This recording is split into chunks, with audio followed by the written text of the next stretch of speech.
السلام عليكم ورحمة الله وبركاته. أعوذ بالله من الشيطان الرجيم. بسم الله الرحمن الرحيم. الحمد لله رب العالمين. اللهم صل على سيدنا محمد وعلى آل سيدنا مولانا محمد. رب اشرح لي صدري ويسر لي أمري واحلل عقدة من لساني يفقهوا قولي. أعوذ بكلمات الله التامة من كل شيطان وهامة ومن كل عين لامة ولا حول ولا قوة إلا بالله العلي العظيم. ബഹുമാന്യരായ മുഅ്മിനീങ്ങളെ മുഅ്മിനാത്തുകളെ, പരിശുദ്ധ ഖുർആനിലെ 153-ാമത്തെ പേജാണ് ഇന്ന് റൈഹാൻ ഖുർആൻ ക്ലാസ്സിൽ നമുക്ക് പഠിക്കാനുള്ളത്. അള്ളാഹു നമ്മുടെ ഈ സംഗമം സ്വാലിഹായ അമലായി കബൂൽ ചെയ്യട്ടെ. നമ്മൾ ദുആ ചെയ്യാൻ കടപ്പെട്ട എല്ലാവർക്കും, പ്രത്യേകിച്ച് നമ്മുടെ മാതാപിതാക്കൾ, ഉസ്താദന്മാർ, മുഫസ്സിറുകൾ, പണ്ഡിതന്മാർ, ക്ലാസ് കേൾക്കുന്നവർ, പിന്നീട് റഫർ ചെയ്യുന്നവർ, ഇതിലൂടെ അധ്വാനിക്കുന്നവർ, നമുക്ക് ഭക്ഷണം തന്നവർ, സ്നേഹിച്ചവർ, സഹായിച്ചവർ, ദുആ കൊണ്ട് വസിയത്ത് ചെയ്തവർ, എല്ലാവർക്കും അല്ലാഹു തആല രണ്ട് ലോകത്തും ഖൈർ പ്രദാനം ചെയ്യട്ടെ. ആമീൻ യാ റബ്ബൽ ആലമീൻ. നമ്മൾ ആദ്യമായി 153-ാം പേജിന്റെ പാരായണമാണ് നിർവഹിക്കുന്നത്. അഊദു ബില്ലാഹി മിനശ് ശൈത്വാനിർ റജീം. ബിസ്മില്ലാഹിർ റഹ്മാനിർ റഹീം. ഖാല റബ്ബനാ ളലംനാ അൻഫുസനാ വഇൻ ലം തഗ്ഫിർ ലനാ വതർഹംനാ ലനകൂനന്ന മിനൽ ഖാസിരീൻ. قال اهبطوا بعضكم لبعض عدو ولكم في الأرض مستقر ومتاع إلى حين. قال فيها تحيون وفيها تموتون ومنها تخرجون. يا بني آدم قد أنزلنا عليكم لباسا يواري سوآتكم وريشا ولباس التقوى ذلك خير. ذلك من آيات الله لعلهم يذكرون. يا بني آدم لا يفتننكم الشيطان كما أخرج أبويكم من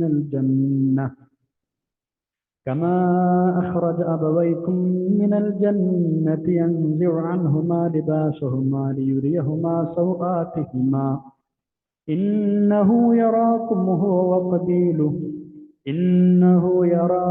هو وقبيله من حيث لا ترونهم إنا جعلنا الشياطين أولياء للذين لا يؤمنون.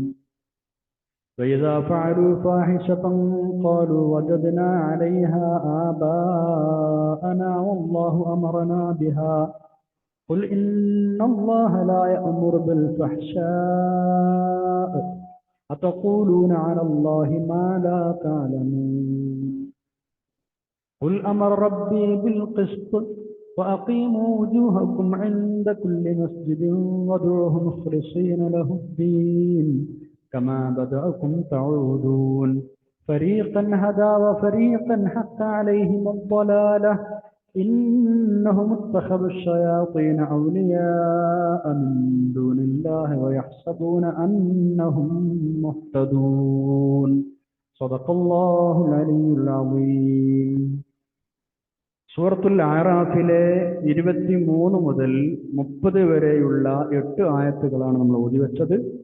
പരിശുദ്ധ ഖുർആനിലെ 8-ാമത്തെ ജുസിൽ 153-ാമത്തെ പേജ്. ഇബ്ലീസിന്റെ ചതിയിൽ കുടുങ്ങി ആദം നബി അലൈഹിസ്സലാമും ഹവ്വാ ബീവിയും സ്വർഗത്തിലെ തിന്നരുത് എന്ന് പറഞ്ഞ പഴം കഴിച്ച വിഷയമാണ് നമ്മൾ കഴിഞ്ഞ പേജിൽ അവസാനമായി പറഞ്ഞിരുന്നത്. ആ സംഭവത്തിൽ അവർ രണ്ടുപേരും അള്ളാഹുവിനോട് മാപ്പ് അപേക്ഷിക്കുന്നതാണ് ഇനിയുള്ള 23-ാമത്തെ ആയത്ത്. ബിസ്മില്ലാഹിർ റഹ്മാനിർ റഹീം. ഖാല റബ്ബനാ ളലംനാ അൻഫുസനാ വഇൻ ലം തഗ്ഫിർ ലനാ വതർഹംനാ ലനകൂനന്ന മിനൽ ഖാസിരീൻ. ഖാല, അവർ രണ്ടുപേരും പറഞ്ഞു, ആദം നബി അലൈഹിസ്സലാമും ഹവ്വാ ബീവിയും പറഞ്ഞു, റബ്ബനാ, ഞങ്ങളുടെ രക്ഷിതാവേ, ളലംനാ അൻഫുസനാ, ഞങ്ങൾ സ്വന്തത്തോട് തന്നെ അതിക്രമം പ്രവർത്തിച്ചു പോയി. ഞങ്ങൾ ഞങ്ങളുടെ നഫ്സിനോട് തന്നെ അതിക്രമം പ്രവർത്തിച്ചു പോയി. വഇൻ ലം തഗ്ഫിർ ലനാ, നീ ഞങ്ങൾക്ക് പുറത്തു തന്നിട്ടില്ലെങ്കിൽ, വതർഹംനാ, ഞങ്ങളോട് കരുണ കാണിക്കുകയും ചെയ്തിട്ടില്ലെങ്കിൽ, ലനകൂനന്ന, നിശ്ചയം ഞങ്ങളായി പോകും, മിനൽ ഖാസിരീൻ, നഷ്ടം സംഭവിച്ചവരിൽ. ഇങ്ങനെയാണ് രണ്ടുപേരും അള്ളാഹുവിനോട് മാപ്പ് അപേക്ഷിക്കുന്നത്. തെറ്റുകൾ വന്നു പോയാലും കുറ്റങ്ങൾ സംഭവിച്ചു പോയാലും കരുണാമയനായ സർവശക്തൻ അള്ളാഹു തആല പുറത്തു തരും നമുക്ക്. ഖേദിച്ചു മടങ്ങണമെന്ന് മാത്രം. ആ ഖേദം ആത്മാർത്ഥമായിരിക്കണം എന്ന് മാത്രം. ഇങ്ങനെ ആദം നബി അലൈഹി സ്വലാമിനും ഹവ്വാ ബീവി റളിയല്ലാഹു അൻഹാക്കും ഖേദിച്ചു മടങ്ങാനുള്ള ആ വാക്കുകൾ, റബ്ബന വലംന അൻഫുസന എന്ന വാക്കുകൾ അള്ളാഹു തന്നെ അറിയിച്ചു കൊടുത്തതാണ്. സൂറത്തുൽ ബഖറയിൽ 37 ആ വിഷയം നമ്മൾ പഠിച്ചിട്ടുണ്ട്. ആദം നബി അലൈഹി സ്വലാം തന്റെ റബ്ബിൽ നിന്ന് ചില വചനങ്ങൾ ഗ്രഹിച്ചു എന്നാണ് അവിടെ 37-ാമത്തെ ആയത്തിൽ സൂറത്തുൽ ബഖറയിൽ പറഞ്ഞത്. ഫതലഖാ ആദമു മിർ റബ്ബിഹി കലിമാതിൻ ഫതബ അലൈഹി ഇന്നഹു ഹുവ തവ്വാബുർ റഹീം. അവിടെ പറഞ്ഞ ആ വചനങ്ങൾ ഇതാണ്. റബ്ബന വലംന അൻഫുസന എന്ന് പറഞ്ഞ അതാണ് 37-ാമത്തെ അൽ ബഖറ 37 പറഞ്ഞ കലിമാത്തിൻ വചനങ്ങൾ എന്നുകൊണ്ടുള്ള ഉദ്ദേശങ്ങൾ മുഫസ്സിരിങ്ങൾ രേഖപ്പെടുത്തിയിട്ടുണ്ട്. അപ്പൊ ഈ റബ്ബന വലംന അൻഫുസന എന്ന ദുആയും അള്ളാഹുവാണ് അതിനെ പരിശോധന പഠിപ്പിച്ചു കൊടുത്തത്. അള്ളാഹുവിൽ നിന്നാണ് അത് ലഭിച്ചത്. അങ്ങനെ അവർ പശ്ചാത്താപം ചെയ്യുകയും ഖേദിച്ചു മടങ്ങുകയും അള്ളാഹു തആല അവരുടെ പശ്ചാത്താപം സ്വീകരിക്കുകയും ചെയ്തു. നല്ലൊരു ദുആയാണിത്. നമ്മളും അത് പതിവാക്കുക. നമ്മുടെ തെറ്റുകുറ്റങ്ങൾ സമ്മതിച്ച് മനസ്സറിഞ്ഞ മഗ്ഫിറത്തും കാരുണ്യം ചോദിക്കുന്ന ദുആയാണ്. പിന്നെ മാത്രമല്ല, പരിശുദ്ധ ഖുർആൻ ഒരു ആയത്തും കൂടിയാണല്ലോ. അപ്പൊ ആ ദുആ നമ്മുടെ ദുആകളിൽ ഉൾപ്പെട്ടാൽ ഖുർആൻ ഓതിയ കൂടി നമുക്ക് അവിടെ കിട്ടുന്നു, അല്ലെ? ഖുർആനിന്റെ ദുആകളൊക്കെ അങ്ങനെയാണ്. ഖുർആനിൽ പറയപ്പെട്ട ദുആകളൊക്കെ നമ്മൾ നമ്മുടെ ദുആയിൽ കൊണ്ടുവന്നാൽ ആ ഖുർആൻ ഓത്തിന്റെ കൂലി കൂടെ നമുക്ക് അല്ലാഹു തആല തരും. അള്ളാഹു നമുക്ക് പുറത്തു തരികയും കരുണ ചെയ്യുകയും ചെയ്തും എന്ത് തെറ്റുകൾ സംഭവിച്ചതാണെങ്കിലും അള്ളാഹു തആല അത് പുറത്തു തരും. നിബന്ധനയത്തെ തൗബയാണെങ്കിൽ അതാണ് അള്ളാഹു തആല ആദം നബി അലൈഹി സ്വലാമിനും ഹവ്വാ ബീവിക്കും അള്ളാഹുവിന്റെ മഗ്ഫിറത്തും റഹ്മത്തും ചെയ്തു കൊടുത്തത്. പക്ഷേ അവരെ തൗബ സ്വീകരിക്കുന്നത് ശരി തന്നെ. പക്ഷേ അവർക്ക് ഭൂമിയിലേക്ക് ഇറങ്ങേണ്ടി വന്നു. അവിടെ തുടർന്ന് താമസിക്കാൻ കഴിഞ്ഞില്ല. കാരണം ഭൂമിയാണ് മനുഷ്യവാസത്തിന് അള്ളാഹു തആല തെരഞ്ഞെടുത്തത്. അതുകൊണ്ട് അങ്ങോട്ട് അവർക്ക് ഇറങ്ങേണ്ടി വന്നു. 24 25 നോക്കൂ.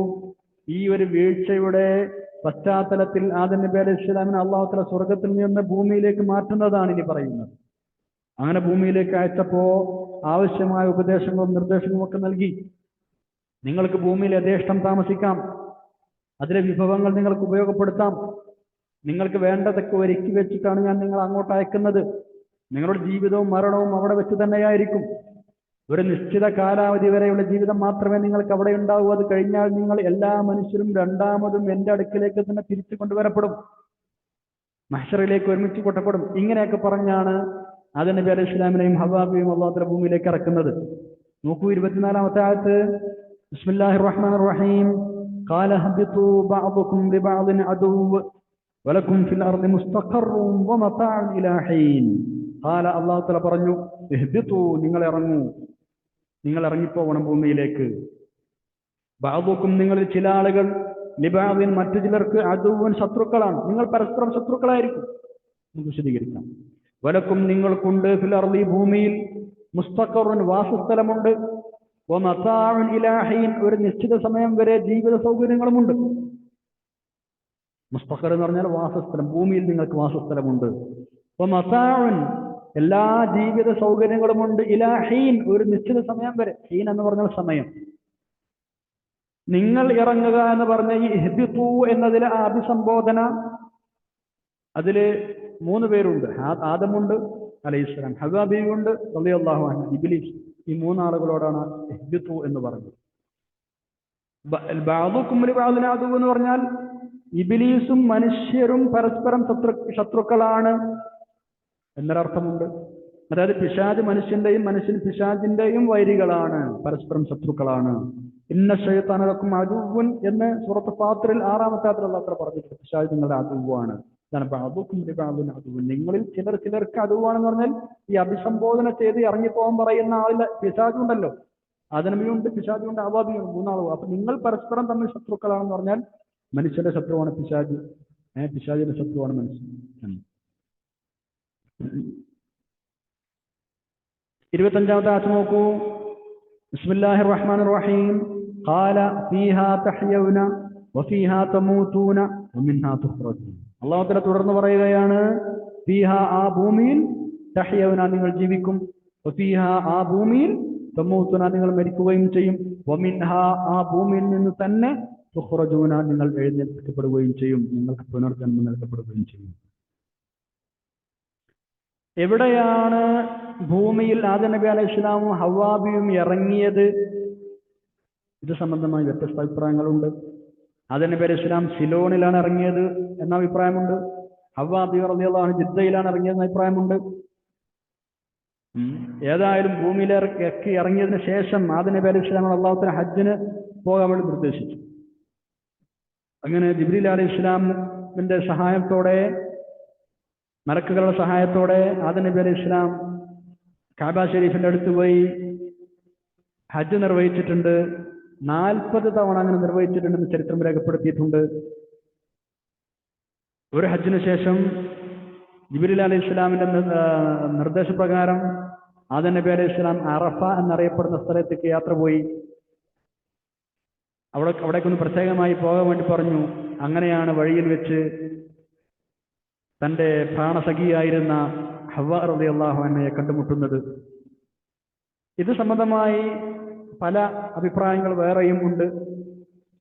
മനസ്സിലാക്കാൻ വേണ്ടി പ്രസക്തമായത് പറഞ്ഞു എന്ന് മാത്രം. ഇനി നമ്മൾ 26-ാമത്തെ ആയത്തിലേക്ക് കടക്കുകയാണ്. ആദം നബി അലൈഹി ഇസ്ലാം ഇബ്ലീസിന്റെ ചതിയിൽപ്പെട്ട് ഭൂമിയിലേക്ക് വന്നു എന്നാണല്ലോ തൊട്ടുമുമ്പ് നമ്മൾ പറഞ്ഞത്. അതിന് പിറകെ ഇനി അല്ലാഹു തആല പറയുന്നത് ഭൗതിക ജീവിതത്തിൽ നിന്ന ഭൂമിയിൽ മനുഷ്യൻ ജീവിച്ചുകൊണ്ടിരിക്കുമ്പോൾ അവന് വേണ്ട അനിവാര്യ ഘടകമായ വസ്ത്രത്തെക്കുറിച്ചാണ്. ഇനി അല്ലാഹു തആല പറയുന്ന കാര്യങ്ങൾ നമ്മൾ പ്രത്യേകം ശ്രദ്ധിക്കണം. ആദമിന്റെ മക്കളെ യാ ബനി ആദം എന്ന് വളരെ സ്നേഹത്തോടെ വിളിച്ച് 2 ആയത്തുകളിൽ നമ്മളോട് ചില കാര്യങ്ങൾ പറയുകയാണ്. എന്തൊക്കെയാണ് പറയുന്നത്?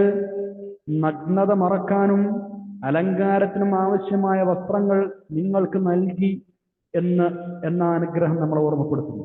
അതാണ് ആദ്യം ചെയ്യുന്നത്.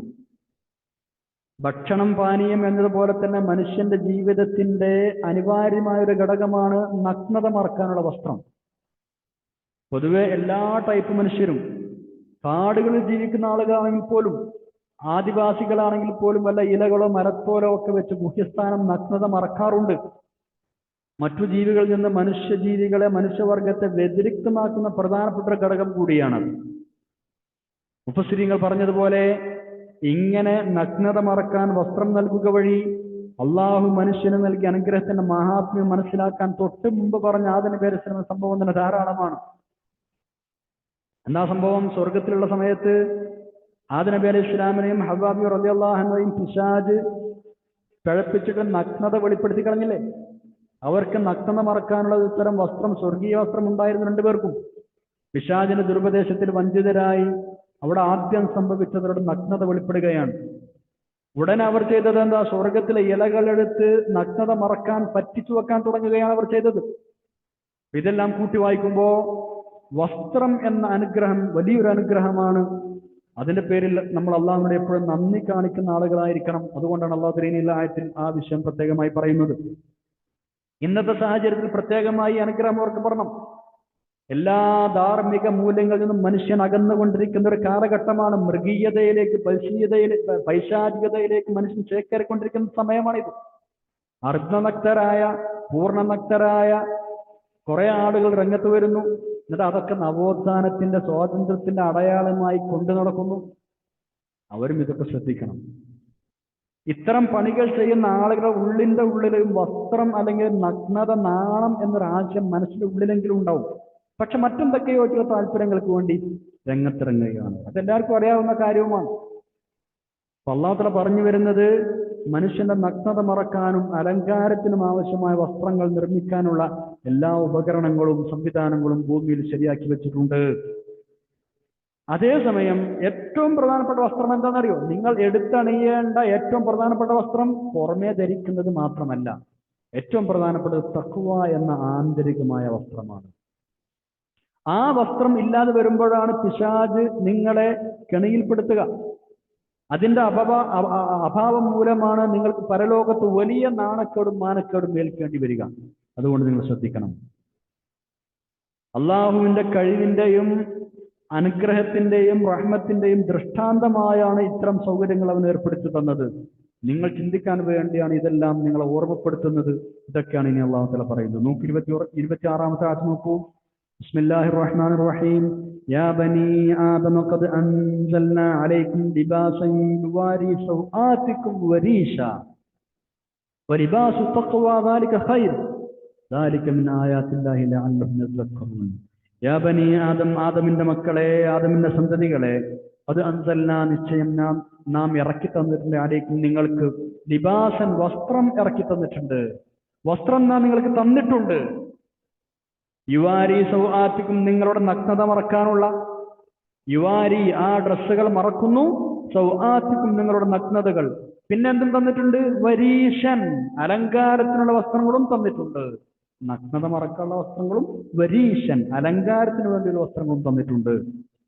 പക്ഷെ നിങ്ങൾ ശ്രദ്ധിക്കണം, എന്താണെന്നറിയോ, വലിബാസു തഖ്വ ദാലിക ഖൈർ, ഏറ്റവും നല്ല വസ്ത്രം ഏതാണെന്നറിയോ, തഖ്വയുടെ വസ്ത്രമാണ്, ഭക്തിയുടെ പുടവയാണ്, സൂക്ഷ്മത എന്ന വസ്ത്രമാണ് ഏറ്റവും ഉത്തമം. അതെടുത്തണിയാനാണ് നിങ്ങൾ കാര്യമായി ശ്രദ്ധിക്കേണ്ടത്. ദാലിക മിൻ ആയാത്തില്ലാഹ്, ഇതൊക്കെ അള്ളാഹുവിന്റെ ദൃഷ്ടാന്തങ്ങളിൽപ്പെട്ടതാണ്. ലഅല്ലഹും യതദക്കറൂൻ, അവർ പാഠം ഉൾക്കൊള്ളാനായി അള്ളാഹു തആല അവതരിപ്പിച്ചിരുന്ന ദൃഷ്ടാന്തങ്ങളിൽപ്പെട്ടതാണ് ഇതൊക്കെ. വരീഷൻ, രീഷ് എന്ന വാക്കിന് അലങ്കാര വസ്ത്രം, അലങ്കാരത്തിന് ഉപയോഗിക്കുന്ന വസ്ത്രം എന്നാണ് മിക്ക മുഫസ്സിരീങ്ങളും അർത്ഥം കൊടുത്തത്. അലങ്കാരത്തിനും ഭംഗിക്കും ഉപയോഗിക്കപ്പെടുന്ന എല്ലാ സംഗതികൾക്കുമായ രീഷ് എന്ന പദം പൊതുവെ ഉപയോഗിക്കാറുണ്ട് എന്നും അഭിപ്രായമുണ്ട്. ശരിക്കും അതിന്റെ അർത്ഥം പക്ഷിയുടെ തൂവൽ എന്നാണ്. രീഷ്, പക്ഷിയുടെ തൂവൽ. ചിലപ്പോ ചിറകിലെ ആ തൂവലിനെ മാത്രം ഉദ്ദേശിച്ച് രീഷ് എന്ന് പറയാറുണ്ട് എന്നും പറഞ്ഞ ആളുകളുണ്ട്. പക്ഷിയുടെ തൂവൽ മനുഷ്യനെ സംബന്ധിച്ചിടത്തോളം വസ്ത്രം പോലെയാണല്ലോ, അതുകൊണ്ടാണ് വസ്ത്രത്തിനും രീഷ് എന്ന് ഉപയോഗിക്കുന്നത്. ഇങ്ങനെയാണ് ഉലമാ ഇത് സംബന്ധമായ വിശദീകരണം നൽകിയത്. ഇവിടെ രീഷ് എന്നതുകൊണ്ടുള്ള ഉദ്ദേശം പ്രധാനമായും അലങ്കാരത്തിനുള്ള വസ്ത്രമാണ് എന്ന് മനസ്സിലാക്കാം. കാരണം വസ്ത്രത്തെ സംബന്ധിച്ച് പറയുന്ന സന്ദർഭമാണല്ലോ. ലിബാസ് എന്ന് പൊതുവെ വസ്ത്രത്തെക്കുറിച്ച് പറഞ്ഞതിന് ശേഷം ആണ് രീഷ് എന്ന് പ്രയോഗിച്ചത്. അപ്പോൾ അവിടെ നമുക്ക് മനസ്സിലാക്കാം അലങ്കാരത്തിനുള്ള വസ്ത്രങ്ങളും എന്നർത്ഥം മനസ്സിലാക്കാം. വലിബാസു തഖ്വ ദാലിക ഖൈർ, പുറമേ ധരിക്കുന്ന വസ്ത്രത്തെ പറ്റി പറഞ്ഞപ്പോ ആന്തരികമായ ആത്മീയമായ മറ്റൊരു വസ്ത്രം കൂടിയുണ്ട് എന്ന് നമ്മൾ ഓർമ്മപ്പെടുത്തുകയാണ്. അതിനാണ് നിങ്ങൾ പ്രാധാന്യം കൊടുക്കേണ്ടത് എന്ന് നമ്മൾ ഓർമ്മിപ്പിക്കുകയാണ്. പുറമേയുള്ള വസ്ത്രം കൊണ്ട് നമ്മുടെ അപമാനം അല്ലെങ്കിൽ നമ്മുടെ മാനം മറക്കുന്നത് പോലെ ആന്തരികമായ അപമാനം അള്ളാഹുവിന്റെ വിധിവിലക്കുകൾ അനുസരിച്ച് ഭയഭക്തിയോടെ ജീവിച്ചുകൊണ്ടാണ് നിങ്ങൾ മറക്കേണ്ടത്. തഖ്വ കൊണ്ട് നടന്നുകൊണ്ടാണ് നിങ്ങൾ ആന്തരികമായ അപമാനം മറക്കേണ്ടത്. ഈ വസ്ത്രത്തിനാണ് പുറം മൂടിക്ക് വേണ്ടിയുള്ള വസ്ത്രങ്ങളൊക്കെ നിങ്ങൾ മുൻഗണന കൊടുക്കേണ്ടത്. പുറം മാത്രം മറച്ചു നടന്നാൽ പോരല്ലോ, അകത്തെ മാനവും മറച്ചിരിക്കണം എന്ന് പറഞ്ഞാൽ എപ്പോഴും അള്ളാഹുവിനെ സൂക്ഷിച്ച് ഭയഭക്തിയോടെ ജീവിക്കണം എന്നർത്ഥം. ഏത് കാര്യത്തിലും തഖ്വ കൊണ്ട് നടക്കണം. കുടുംബത്തിലായാലും സാമൂഹ്യ ജീവിതത്തിലായാലും ജോലി സ്ഥലത്തായാലും ബിസിനസ്സിലായാലും വ്യക്തി മേഖലയിലായാലും ഒക്കെ എല്ലാ മേഖലയിലും എങ്ങനെയാണോ തഖ്വ കൊണ്ട് നടക്കേണ്ടത് അങ്ങനെ കൊണ്ട് നടക്കുക. അങ്ങനെയാണെങ്കിൽ ആഖിറത്തിൽ നിങ്ങൾക്ക് നാണം മറക്കാം, അവിടെ അപമാനം നേരിടേണ്ടി വരില്ല. നമ്മൾ എപ്പോഴും കേൾക്കുന്ന ഒരു പദമാണ് തഖ്വ. തഖ്വ എന്ന് പറഞ്ഞാൽ സൂക്ഷ്മത, ധർമ്മനിഷ്ഠ, ഭക്തി എന്നൊക്കെയാണ് അതുകൊണ്ടുള്ള ഉദ്ദേശം. വഖ എന്ന അറബി പദത്തിൽ നിന്നാണ് പോകുന്നത്. വഖ എന്ന് പറഞ്ഞാൽ തടയുക എന്നാണ് അർത്ഥം. തടയുക, തിന്മകളിൽ നിന്ന് മനസ്സിനെ തടയുക, വിലക്കപ്പെട്ടത് ഒഴിവാക്കുക, അനുവദിക്കപ്പെട്ടതായിട്ട് കൂടെ ചില കാര്യങ്ങൾ ഹറാമിൽ ചെന്ന് ചാടുമോ എന്ന് കരുതി ഒഴിവാക്കുക. ഇതൊക്കെയാണ് സൂക്ഷ്മത. ഇതാണ് തഖ്വ. എന്താണ് തഖ്വ എന്ന് ഉമർ റളിയല്ലാഹു അൻഹു ചോദിച്ചപ്പോ മറുപടിയായി അബ്ദുല്ലാഹ് ഇബ്നു അബ്ബാസ് റളിയല്ലാഹു അൻഹു നൽകിയ മറുപടിയുണ്ട്. പ്രസിദ്ധമാണ് ആ മറുപടി, നമ്മൾ കേൾക്കണം. ഉമർ റളിയല്ലാഹു അൻഹു ചോദിച്ചെന്താണെന്നറിയോ? അബ്ദുല്ലാഹ് ഇബ്നു അബ്ബാസ് റളിയല്ലാഹു അൻഹു, കല്ലും മുള്ളും കുപ്പിച്ചീലൊക്കെ ഉള്ളൊരു വഴിയിലൂടെ എങ്ങനെയാണ് ഉമറെ നിങ്ങൾ നടക്കാറുള്ളത്? ഞാൻ മറുചോദ്യം. അപ്പൊ ഉമർ റളിയല്ലാഹു അൻഹു പറഞ്ഞു, വളരെ കരുതലോടെ സൂക്ഷിച്ച് നടക്കും, കാലിൽ തട്ടാതിരിക്കാൻ. ഈ മറുപടി കേട്ടപ്പോ ഇബ്നു അബ്ബാസ് റളിയല്ലാഹു അൻഹു തങ്ങൾ പറഞ്ഞു, അതാണ് തഖ്വ, അതാണ് തഖ്വ. നമ്മൾ ജീവിക്കുന്ന ഏത് മേഖലയിലും പരിക്ക് പറ്റാതിരിക്കാൻ സൂക്ഷിക്കുക, ആന്തരികമായ പരിക്ക് പറ്റാതിരിക്കാൻ സൂക്ഷിക്കുക. തിന്മകൾ നിറഞ്ഞു നിൽക്കുന്ന സാഹചര്യത്തിലും കളങ്കം പറ്റാതെ ജീവിക്കുക, അതാണ് തഖ്വ. ഇന്നത്തെ അവസ്ഥ പ്രത്യേകം പറയേണ്ട കാര്യമില്ല. കാണാനും കേൾക്കാനും ഉള്ളതെല്ലാം തിന്മകളാണ് നമ്മുടെ ചുറ്റും. നമ്മുടെ വഴിയിൽ കല്ലും മുള്ളും കരിമ്പാറ കൂട്ടങ്ങളും കുപ്പിച്ചില്ലുകളും എമ്പാടുമുണ്ട്. ആ തിന്മയുടെ ഒരു ചെറിയ തരി പോലും നമ്മുടെ കാലിൽ തറക്കാതെ, ചെറിയൊരു നോവ് പോലും ഇല്ലാതെ നമുക്ക് ജീവിക്കാൻ കഴിഞ്ഞാൽ നമ്മൾ ജയിച്ചു. ആ തിന്മകൾ നമ്മുടെ ഈമാനിൽ പരിക്കേൽക്കാതെ ശ്രദ്ധിക്കണം. ആ തിന്മകൾ നമ്മൾ ചെയ്യാന്ന് പറഞ്ഞാൽ അത് നമ്മുടെ ഈമാനിന് പരിക്കേൽപ്പിക്കുന്ന മുള്ളുകളാണ്. അല്ലേ? ശ്രദ്ധിക്കണം. തെറ്റുകൾക്ക് മുമ്പിൽ സാധാരണഗതിയിൽ പതറിപ്പോകുന്ന ആളുകളാണ് സാധാരണക്കാരായ നമ്മൾ. നമുക്കിഷ്ടമുള്ളതെല്ലാം ചെയ്തു കൂട്ടുന്ന നമ്മൾ അറിയാതെ നമ്മൾ ചെയ്യുന്നു, പലതും അറിഞ്ഞു ചെയ്യുന്നു. നമ്മൾ അല്ലാഹു തആല നമ്മുടെ സൃഷ്ടാവായ റബ്ബ് ഇതൊക്കെ കണ്ടുകൊണ്ടിരിക്കുന്നുണ്ട്. അതേസമയമാണ് നമുക്ക് തൗബയുടെ വാതിൽ തുറന്നു വെച്ചിട്ടുണ്ട്. പറ്റിപ്പോയിട്ടുണ്ടാവാം പല തെറ്റുകളും. മനസ്സറിഞ്ഞ് തൗബ ചെയ്ത് ഖേദിച്ച് മടങ്ങാം. അല്ലാഹു തആല പുറത്തു തരും. നമ്മുടെ തെറ്റുകളൊക്കെ അല്ലാഹു തആല പുറത്തു തരട്ടെ. അള്ളാഹു നമ്മളോട് വസിയ്യത്തായി തന്നൊരു നിർദ്ദേശമാണ്, നിങ്ങൾ തഖ്വയുള്ളവരാവണമെന്നത്. വലഖദ് വസ്സൈനല്ലദീന ഊതുൽ കിതാബ മിൻ ഖബ്ലിക്കും വഇയ്യാകും അനിത്തഖുല്ലാഹ്. വസിയ്യത്ത് എന്ന് പറഞ്ഞാൽ എന്തായാലും നടപ്പാക്കേണ്ട വിഷയമാണ് വസിയ്യത്ത്. അതുകൊണ്ടാണ് അങ്ങനെ അല്ലാഹു തആല പറഞ്ഞത്. പ്രവാചകന്മാരുടെ പ്രബോധനങ്ങളിലൊക്കെ ഒന്നാമതായി അവർ പറയുന്ന വിഷയം ഇതാണ്. അള്ളാഹുവിന് വേണ്ടി മാത്രം നിങ്ങൾ ഇബാദത്ത് ചെയ്യണമെന്ന് പറഞ്ഞതോട് കൂടെ തന്നെ അവർ പറയുന്നത് റബ്ബിനെ സൂക്ഷിക്കണമെന്നാണ്. ഒരുപാട് പ്രവാചകന്മാരെ കഥ പരിശുദ്ധ ഖുർആനിലുണ്ടല്ലോ. അതിലൊക്കെ ഇങ്ങനെ പറഞ്ഞതായി കാണാം. ബിസ്മില്ലാഹിർ റഹ്മാനിർ റഹീം. ഇദ് ഖാല ലഹും അഖൂഹും നൂഹുൻ അലാ തത്തഖൂൻ ഇദ് ഖാല ലഹും അഖൂഹും ഹൂദുൻ അലാ തത്തഖൂൻ ഇദ് ഖാല ലഹും അഖൂഹും സാലിഹുൻ അലാ തത്തഖൂൻ ഇദ് ഖാല ലഹും അഖൂഹും ലൂത്തുൻ അലാ തത്തഖൂൻ ഇദ് ഖാല ലഹും ശുഐബുൻ അലാ തത്തഖൂൻ. നോക്കൂ, നിങ്ങൾ പ്രവാചകന്മാരൊക്കെ പറഞ്ഞത് തഖ്വ ചെയ്യുന്നില്ല നിങ്ങൾ എന്നാണ്. അള്ളാഹുവിനെ പേടിച്ച് ജീവിക്കുന്നില്ലേ? അപ്പൊ ഓരോ വ്യക്തിയും അള്ളാഹുവിനെ കഴിയുന്നത്ര സൂക്ഷിച്ച് ജീവിക്കാൻ വേണ്ടി ശ്രമിക്കുക. ഫത്തഖുല്ലാഹ മസ്തതഅതും. ഒരു മനുഷ്യന് കഴിയാത്തത് ഭർത്തം പറയില്ലല്ലോ, കഴിയുന്നതേ പറഞ്ഞിട്ടുള്ളൂ. അപ്പൊ കഴിവിന്റെ പരമാവധി നമ്മൾ എന്ത് ചെയ്യുക? അള്ളാഹുവിനെ തഖ്വയോടെ ജീവിക്കാൻ ശ്രമിക്കുക. അള്ളാഹു സഹായിക്കട്ടെ. ആമീൻ യാ റബ്ബൽ ആലമീൻ. ഒരുപാട് ഗുണഫലങ്ങളുണ്ട് തഖ്വയോടെ ജീവിച്ചാൽ. മഹാന്മാർ അതൊക്കെ എണ്ണി പറഞ്ഞിട്ടുണ്ട്. ഏറ്റവും പ്രധാനമായി അള്ളാഹു കൂടെ ഉണ്ടാവും എന്നത് തന്നെ. രണ്ട് ലോകവും ജയിച്ചു കയറാൻ നമുക്ക് കഴിയും. അള്ളാഹു നമ്മളെ സഹായിക്കട്ടെ. ആമീൻ യാ റബ്ബൽ ആലമീൻ. ഇന്നല്ലാഹ മഅൽ തഖൗ അല്ലേ?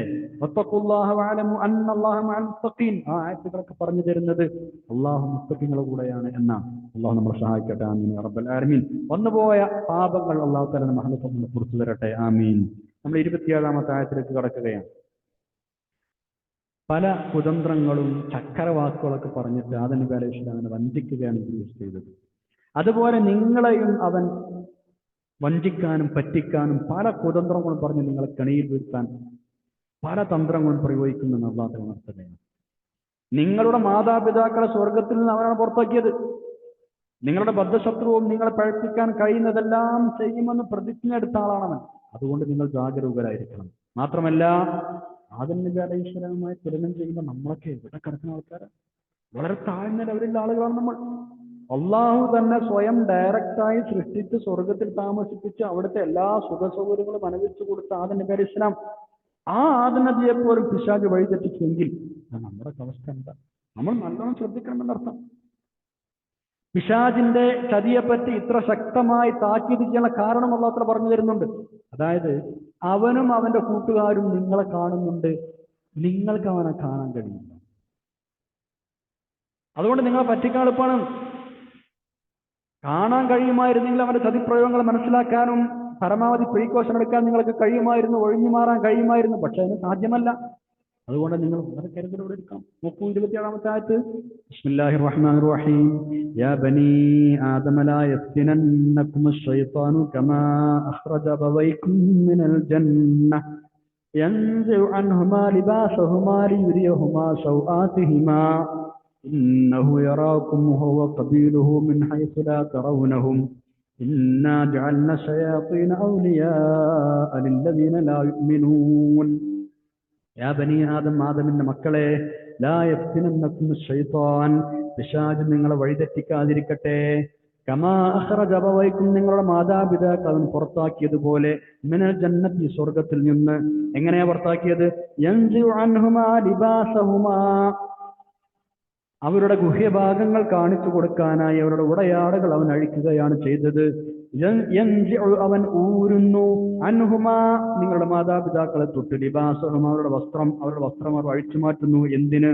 ലിയുരിയഹുമാ സൗആതിഹിമാ, അവരുടെ ഗുഹ്യഭാഗങ്ങൾ കാണിക്കാൻ വേണ്ടി, പുറത്തു കാണിക്കാൻ വേണ്ടി. ലിയുരിയഹുമാ സൗആതിഹിമാ, തങ്ങളുടെ ഗുഹ്യഭാഗങ്ങൾ കാണിച്ചു കൊടുക്കാനായി അവരുടെ ഉടയാടകൾ അവൻ അഴിക്കുകയാണ് ചെയ്തത്. ഇന്നഹു, നിശ്ചയമായും പിശാച്, യറാക്കും, നിങ്ങളവൻ കാണുന്നു, ഹുവ, അവൻ നിങ്ങളെ കാണുന്നു, വഖബീലുഹു, അവന്റെ കൂട്ടക്കാരും, അവനും അവന്റെ കൂട്ടക്കാരും നിങ്ങളെ കാണുന്നു. മിൻ ഹൈസു ലാ തറൗനഹും, നിങ്ങൾ അവരെ കാണാത്ത വിധം, നിങ്ങൾക്ക് അവരെ കാണാൻ കഴിയില്ല, പക്ഷെ അവർ നിങ്ങളെ കാണുന്നുണ്ട്. നിങ്ങൾ അവരെ കാണാത്ത വിധം അവനും അവന്റെ കൂട്ടരും നിങ്ങളെ കാണുന്നുണ്ട്. ഖബീൽ എന്ന് പറഞ്ഞാൽ അവന്റെ കൂട്ടരെന്ന. ഇന്നാ ജഅൽന ശയാത്തിന, നിശ്ചയമായും നാം ആക്കിയിട്ടുണ്ട് ശയാത്തിനെ, പിശാചുക്കളെ, ഔലിയ മിത്രങ്ങളായി നാം നിശ്ചയിച്ചിട്ടുണ്ട്. ലില്ലദീന ലാ യുഅ്മിനൂൻ, സത്യവിശ്വാസം കൈക്കൊള്ളാത്ത ആളുകൾക്ക്.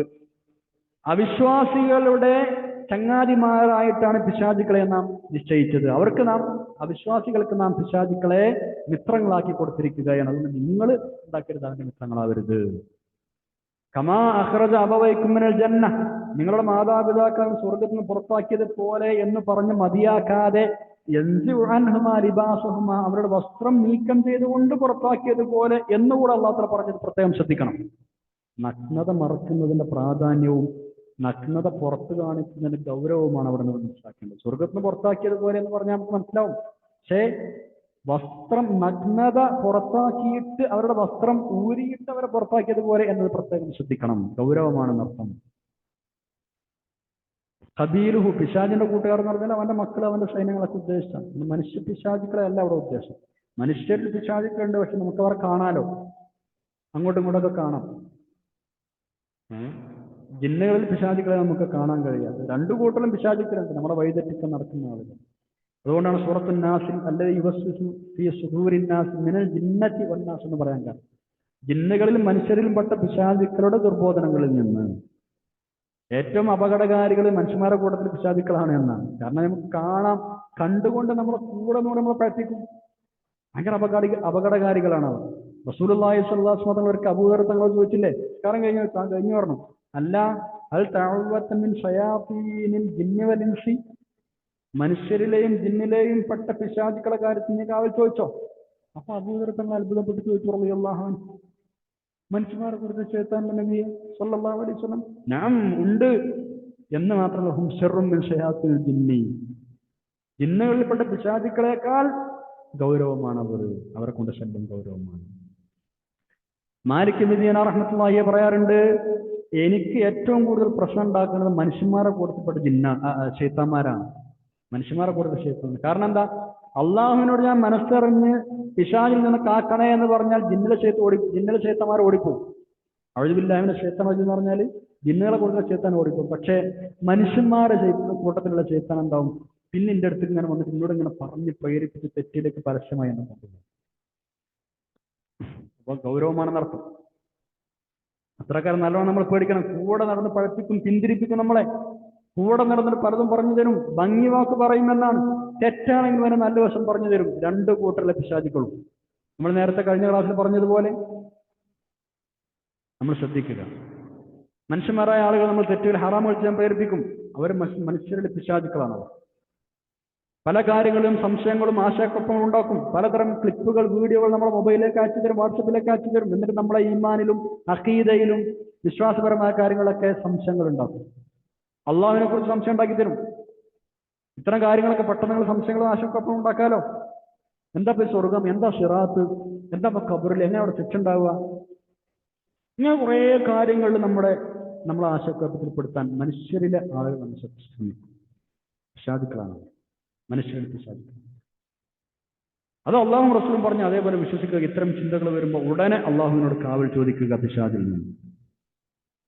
മനുഷ്യന്മാർ അത്തരം മനുഷ്യന്മാരുടെ ക്ലിപ്പുകൾ, അത്തരം ആശയക്കുഴപ്പമുണ്ടാക്കുന്ന ആളുകൾ പ്രസംഗങ്ങളും മറ്റും കേൾക്കാതിരിക്കും, ലേഖനങ്ങളും പുസ്തകങ്ങളും വായിക്കാതിരിക്കുക, അവർക്ക് സപ്പോർട്ട് ചെയ്യാതിരിക്കുക. അതാണ് നമ്മൾ ചെയ്യേണ്ടത്.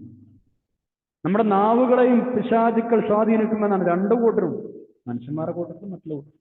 കാരണം എന്തെങ്കിലും വേണ്ടത്തെ പറഞ്ഞു കിട്ടിയാൽ മതിയല്ലോ. നാവ് കൊണ്ട് പറയുന്ന വാക്കുകൾക്ക് ഭയങ്കര മൂർച്ചയല്ലേ. വാവിട്ട വാക്കും കൈവിട്ട ഏറും എന്ന് പറയാറില്ലേ? നമ്മളെ ദേഷ്യം പിടിപ്പിച്ചിട്ട് ആ ദേഷ്യം വലുതാക്കി പെരുപ്പിച്ച് നമ്മളെ നാവ് കൊണ്ട് എന്തെങ്കിലുമൊക്കെ പറയിപ്പിക്കും, എന്നിട്ട് തമ്മിൽ തെറ്റിക്കും. പിന്നെയാണ് നമുക്ക് അമളി ബോധ്യപ്പെടുക. അപ്പോഴേക്കും എല്ലാം കൈവിട്ട് പോയിട്ടുണ്ടാകും. എത്ര ഉദാഹരണങ്ങളില്ല നമ്മുടെ ജീവിതത്തിൽ. അപ്പൊ നമ്മൾ ഇബ്ലീസിനെ കരുതിയിരിക്കണം. അവന്റെ കൂടാൻ നിൽക്കണ്ട. അവന്റെ ശല്യങ്ങളെ കുറിച്ച് എപ്പോഴും നമ്മൾ ജാഗരൂകരായിരിക്കുകയും വേണം. ഇബ്ലീസ് ആദം നബി അലൈഹി ഇസ്ലാമിന് സുജൂദ് ചെയ്യാത്തതിനെ പറഞ്ഞ ശേഷം സൂറത്തുൽ കഹ്ഫിൽ അഫതത്തഖുദൂനഹു വദുർരിയതുഹു ഔലിയാഅ മിൻ ദൂനി വഹും ലക്കും അദുവ്വൻ എന്നുള്ളത് ചോദിക്കുന്ന 50-ാമത്തെ ആയത്തിൽ ഇത്രയൊക്കെ ഞാൻ കൃത്യമായിട്ട് പറഞ്ഞു തന്നിട്ട് പിശാചിനെയും അവരുടെ സന്തതികളെയും നിങ്ങൾ ചിത്രങ്ങളായി കൊണ്ടു നടക്കുകയാണോ? ചെയ്യാൻ പാടില്ല. വഴിപിഴച്ച പിശാചിന്റെ കൂടെ കൂടിയ ദുർമാർഗികളായ ആളുകൾ നരകത്തിലേക്ക് തള്ളപ്പെടുമെന്ന് പറഞ്ഞ ശേഷം സൂറത്ത് ശൂറായിൽ 95 വജുനൂദു ഇബ്ലീസ് അജ്മഊൻ, ഇബ്ലീസിന്റെ സൈന്യങ്ങൾ മുഴുവനും തള്ളപ്പെടുമെന്നുണ്ട്. അപ്പൊ നമ്മൾ അവരുടെ കൂടെയാണെങ്കിൽ നമ്മൾ അതിലേക്ക് വേണ്ടി വരും. അല്ലാഹു നമ്മളെ കാക്കട്ടെ. ആമീൻ യാ റബ്ബൽ ആലമീൻ. 28ാമത്തെ ആയത്ത് നോക്കൂ. പിശാചിന്റെ കണിയിൽപ്പെട്ടവരുടെ സ്വഭാവങ്ങൾ അല്ലെങ്കിൽ അവർ അതിന് പറയുന്ന ന്യായങ്ങൾ എന്തൊക്കെയാണ് എന്നാണ് ഇനി പറയുന്നത്. വിഗ്രഹങ്ങൾ ആരാധിക്കുക, നഗ്നരായി കാഴ്ച പ്രദക്ഷിണം ചെയ്യുക തുടങ്ങി പല ദുർവൃത്തികളും അറബികൾ ചെയ്തിരുന്നു. നമ്മൾ മുമ്പ് വിഷയം പറഞ്ഞിട്ടുണ്ട്. വസ്ത്രം ധരിക്കാതെ പൂർണ്ണ നഗ്നരായി മുശ്രിക്കുകൾ കാഴ്ച തവാഫ് ചെയ്തിരുന്നു. അവരെന്നെ പറഞ്ഞ ന്യായം എന്താണെന്നറിയോ? പാപം ചെയ്യാൻ ഉപയോഗിച്ച വസ്ത്രം, തെറ്റ് ചെയ്യാൻ ഉപയോഗിച്ച വസ്ത്രം എടുത്തിട്ട് എങ്ങനെ കാഴ്ച തവാഫ് ചെയ്യുക? അത് ശരിയല്ലെന്ന് അവർ പറയാം. എന്നിട്ട് അവർ പറയും, ഉമ്മമാർ നമ്മളെ എങ്ങനെയാണ് പ്രസവിച്ചത് അതേപോലെ നമുക്ക് കാഴ്ച തവാഫ് ചെയ്യാം. ഈ നഗ്നരായി തവാഫ് ചെയ്യുന്ന വിഷയത്തിന് ആൺ പെണ്ണ് വ്യത്യാസമില്ല. ആണുങ്ങളും പെണ്ണുങ്ങളും അങ്ങനെ തന്നെ 2 കൂട്ടം ഡ്രസ്സ് അയച്ചിട്ടാണ് അവിടെ തവാഫ് ചെയ്യുന്നത്. പുരുഷന്മാരെ പകലിലും സ്ത്രീകൾ രാത്രിയുമാണെന്നൊരു വ്യത്യാസമുണ്ട്. ഇബ്നു അബ്ബാസ് റളിയല്ലാഹു അൻഹു അങ്ങനെ പറഞ്ഞിട്ടുണ്ട്. എന്തിനാണ് നിങ്ങളിങ്ങനെ നഗ്നരായി തവാഫ് ചെയ്യുന്നത്? അതും ചെയ്യാൻ പാടില്ല എന്ന് അവരോട് പറഞ്ഞവരുടെ മറുപടി എന്താണെന്നറിയോ? ഞങ്ങളുടെ പൂർവികന്മാരെ ആളുകൾ ഇങ്ങനെയാണ് ചെയ്തത്. മാത്രമല്ല അള്ളാഹു അത് ഞങ്ങളോട് അങ്ങനെ ചെയ്യാൻ പറഞ്ഞതാണ്. ആനി നോണ പറയാം, അള്ളാഹുവിന്റെ മേൽ പച്ചക്കള്ളം ആരോപിക്കുക. ഇതിലെ ഗൗരവമാണ് ഇനി അള്ളാഹു തആല പറയുന്നത്. 28ാമത്തെ ആയത്ത് നോക്കൂ. ബിസ്മില്ലാഹിർ റഹ്മാനിർ റഹീം. വഇദാ ഫഅലൂ ഫാഹിശതൻ ഖാലൂ വജദ്നാ അലൈഹാ ആബാഅന വല്ലാഹു അമറനാ ബിഹാ ഖുൽ ഇന്നല്ലാഹ ലാ യഅ്മുറു ബിൽ ഫഹ്ശാഇ അതഖൂലൂന അലല്ലാഹി മാ ലാ തഅലമൂൻ. വഇദാ ഫഅലൂ അവർ ചെയ്താൽ, ഫാഹിശതൻ മോശത്തരം ചെയ്താൽ, നീച പ്രവൃത്തി അവർ ചെയ്താൽ, ഖാലു അവർ പറയും, വജദ്നാ അലൈഹ ഞങ്ങൾ ഇങ്ങനെയാണ് കണ്ടെത്തിച്ചത്, ആബാഅന ഞങ്ങളുടെ പ്രപിതാക്കളെ, ഞങ്ങളുടെ പൂർവ്വപിതാക്കൾ ഇങ്ങനെ ചെയ്യുന്നതായി ഞങ്ങൾ കണ്ടിട്ടുണ്ട് എന്നവർ പറയും. മാത്രമല്ല വല്ലാഹു അമറനാ ബിഹ അള്ളാഹുവാണ് ഞങ്ങളോട് കൽപ്പിച്ചത് എന്ന് പറയും. അള്ളാഹുവാണ് അമറന ഞങ്ങളോട് കൽപ്പിച്ചത് ബിഹ അങ്ങനെ ചെയ്യാൻ. ഖുൽ നബിയെ നിങ്ങൾ അവരോട് പറയണം, ഇന്നല്ലാഹ നിശ്ചയമാം അല്ലാഹു തആല ലാ യഅ്മുറു ബിൽ ഫഹ്ശാ വേണ്ടാത്തരം ചെയ്യാൻ അല്ലാഹു തആല കൽപ്പിക്കൂല. ലാ യഅ്മുറു അവൻ കൽപ്പിക്കുകയില്ല ബിൽ ഫഹ്ശായി നീചവൃത്തി ചെയ്യാൻ. അതഖൂലൂന നിങ്ങൾ പറഞ്ഞുണ്ടാക്കുകയാണ് അലല്ലാഹി അല്ലാഹുവിന് മേൽ മാ ലാ തഅലമൂൻ നിങ്ങൾക്കറിയില്ലാത്ത കാര്യങ്ങൾ അല്ലാഹുവിന് മേൽ പറഞ്ഞുണ്ടാക്കുകയാണ്, നിങ്ങൾ ആരോപിക്കുകയാണ്. നിങ്ങൾക്കറിയാത്തതൊക്കെ അല്ലാഹുവിന് വെച്ച് കെട്ടുകയാണ് നിങ്ങൾ. ഫാഹിഷത്ത് എന്ന് പറഞ്ഞുകൊണ്ട് ഉദ്ദേശം എല്ലാം വേണ്ടാത്ത പ്രവർത്തനങ്ങളിൽപ്പെട്ട് ബിംബാരാധന അടക്കം സർവ്വനീച പ്രവൃത്തികളുണ്ട്. ഇവിടെ പ്രധാനമായി ഉദ്ദേശിച്ചത് നഗ്നരായി കാബൻ തവാഫ് ചെയ്യുന്ന ആ മോശത്തരത്തെയാണ് എന്ന് മുഫസ്സിറുകൾ പലരും പറഞ്ഞിട്ടുണ്ട്. ഈ ആയത്ത് വ്യാഖ്യാനിച്ചിട്ട് മഹാനായ ഇമാം ബൈളാവി തങ്ങൾ പറയുന്നത് 2 കാര്യമാണ് മുശ്രിക്കുകൾ ഈ തോന്നിവാസത്തിന് തെളിവായി ന്യായമായി പറഞ്ഞത്. ഒന്ന്, ഞങ്ങൾ പൂർവികന്മാരെ പിൻപറ്റുകയാണ്. മറ്റൊന്ന്, അള്ളാഹു ഞങ്ങളോട് കൽപ്പിച്ചതാണ്. ഇത് ഒന്നാമത്തിന് മറുപടി അറിയിക്കുന്നില്ല. ഒന്നാമത്തിന് മറുപടി വേണ്ട. കാരണം യാതൊരു അടിസ്ഥാനവുമില്ലാതെ ജാഹിലിയത്തുകാർ അനുവർത്തിച്ചു കൊണ്ടിരുന്ന മൗഢ്യങ്ങൾ ദീനിൽ തെളിവല്ലല്ലോ. ഖുർആൻ അത് വ്യക്തമാക്കിയിട്ടുണ്ട്. അതുകൊണ്ട് ആ ഒന്നാമത്തെ ന്യായത്തിന് മറുപടി പറയേണ്ട കാര്യമില്ല. അള്ളാഹു കൽപ്പിച്ചതാണ് എന്ന് പറയുന്ന 2ാമത്തെ ന്യായം, അതിന് മറുപടിയായി അള്ളാഹു തആല പറയുന്നത് വേണ്ടാത്തരം ചെയ്യാൻ അള്ളാഹു തആല കൽപ്പിക്കില്ല എന്നാണ്. ഇവിടെ നമ്മൾ പ്രത്യേകമായി ശ്രദ്ധിക്കേണ്ട ഒരു കാര്യമുണ്ട്. നഗ്നത പുറത്തു വരാനായി ആദം നബി അലൈഹി സ്വലാമിന്റെയും ഹവ്വാബിയുടെയും വസ്ത്രം അഴിക്കുക എന്നത് പിശാചിന്റെ ലക്ഷ്യമായിരുന്നു. നമ്മൾ നേരത്തെ പറഞ്ഞല്ലോ, നഗ്നത പുറത്തു വരാൻ വേണ്ടിയിട്ടാണ് അവരുടെ വസ്ത്രം അഴിച്ചത്, അവർ ചതിയിൽപ്പെടുത്തിയത്. ഇതേ ലക്ഷ്യത്തോടെയാണ് ഇന്ന് സ്ത്രീകളുടെ നഗ്നത പ്രദർശിപ്പിക്കാൻ വെമ്പൽ കൊള്ളുന്ന ആളുകൾ, പിന്നെ ആ ടീമിനെ നമ്മൾ ഈ ആയത്തിന്റെ പശ്ചാത്തലത്തിൽ മനസ്സിലാക്കണം. അവരുടെ ആഗ്രഹം എന്താ? അവരുടെ താല്പര്യം എന്താ? ഇതുപോലെ തന്നെ നഗ്നത വെളിപ്പെടണം. എന്നിട്ട് അരാജകത്വങ്ങൾ ഉണ്ടാവണം, ഫാഹിഷത്തുകൾ ഉണ്ടാവണം. ഈ ആയത്തിന്റെ വെളിച്ചത്തിൽ നമ്മൾ അത്തരക്കാരെ മനസ്സിലാക്കണമെന്ന് സാന്ദർഭികമായി ഉണർത്തുകയാണ്. പിശാചിന്റെ പണിയാണത്. പിശാചാണ് അവർക്ക് പിന്നിൽ. സ്വാതന്ത്ര്യത്തിന്റെയും സമത്വത്തിന്റെയും പേര് പറഞ്ഞ് അർദ്ധനഗ്നരായും പൂർണ്ണനഗ്നരായും ഒക്കെ സ്ത്രീകളെ രംഗത്തിറക്കുന്ന ആളുകൾ പിശാചിന്റെ സഹായികളാണ് എന്ന് ഇവിടുന്ന് മനസ്സിലാക്കാൻ. കാരണം പിശാചാണ് ആദ്യം പണി തുടങ്ങിയത്. അതിന് കുറെ പേര് പറയും: ആധുനികത, സംസ്കാരം, നാഗരികത, പരിഷ്കാരം, വ്യക്തി സ്വാതന്ത്ര്യം, ലിബറലിസം, ഇങ്ങനൊക്കെ പറഞ്ഞിട്ട് ഇവര് രംഗത്തിറങ്ങും. അവരെ നമ്മൾ കരുതിയിരിക്കണം, പിശാചിന്റെ ആളുകളാണ് അവർ. 29-ാമത്തെ ആഴ്ച നോക്കൂ. അള്ളാഹുവിന്റെ മേൽ കള്ളം ആരോപിക്കുന്നത് വലിയ അനീതിയാണ് എന്നാണ് ഇനി പറയുന്നത്. എപ്പോഴും നീതി മാത്രം പാലിക്കാൻ കൽപ്പിച്ച അള്ളാഹു, അള്ളാഹുവിന്റെ മേലാണ് നിങ്ങൾ ഇങ്ങനെ അനീതി കാണിക്കുന്നത്, അതിക്രമം കാണിക്കുന്നത്, കള്ളം ആരോപിക്കുന്നത്. നിസ്കാരം, ദുആ തുടങ്ങിയ എല്ലാ ആരാധനാ കർമ്മങ്ങളും അള്ളാഹുവിന് മാത്രം അർപ്പിച്ചുകൊണ്ട് മുഖവും മനസ്സും അവനിലേക്ക് തിരിച്ച് ഇങ്ങനെയുള്ള എല്ലാ നല്ല കാര്യങ്ങളും നീതിയുക്തമായി ചെയ്യാൻ മാത്രമേ അള്ളാഹു തആല കൽപ്പിക്കൂ എന്നാണ് അവരുടെ മറുപടി പറയാൻ തിരുനബി സല്ലല്ലാഹു അലൈഹി വസല്ലം പറയുന്നത്. നോക്കൂ ആയത്ത്. ബിസ്മില്ലാഹിർ റഹ്മാനിർ റഹീം. ഖുൽ അമർ റബ്ബി ബിൽ ഖിസ്തി വഅഖീമു വുജൂഹകും ഇൻദ കുല്ലി മസ്ജിദിൻ വദ്ഉഹു മുഖ്ലിസീന ലഹുദ്ദീൻ കമാ ബദഅകും തഊദൂൻ. ഖുൽ നബിയെ താങ്കൾ പറഞ്ഞോളൂ, അവരോട് മറുപടി പറഞ്ഞോളൂ. അമർ റബ്ബി ബിൽ ഖിസ്തി, എന്റെ റബ്ബ് നീതി പാലിക്കുവാനാണ് കൽപ്പിച്ചിരിക്കുന്നത്. നിങ്ങൾ പറയുന്നതിൽ വേണ്ടാത്തരം ചെയ്യാൻ പറയില്ല. ഏത് കാര്യത്തിലും നന്മയും നീതിയുമാണ് എന്റെ റബ്ബ് കൽപ്പിച്ചിട്ടുള്ളത്. ഖിസ്ത് എന്ന് പറഞ്ഞാൽ നീതി എന്നാണ്, നീതി പാലനം. ഏത് കാര്യത്തിലും നന്മ ചെയ്യാൻ ഉദ്ദേശം, ഏത് കാര്യവും നന്നായി ചെയ്യാൻ ഉദ്ദേശം.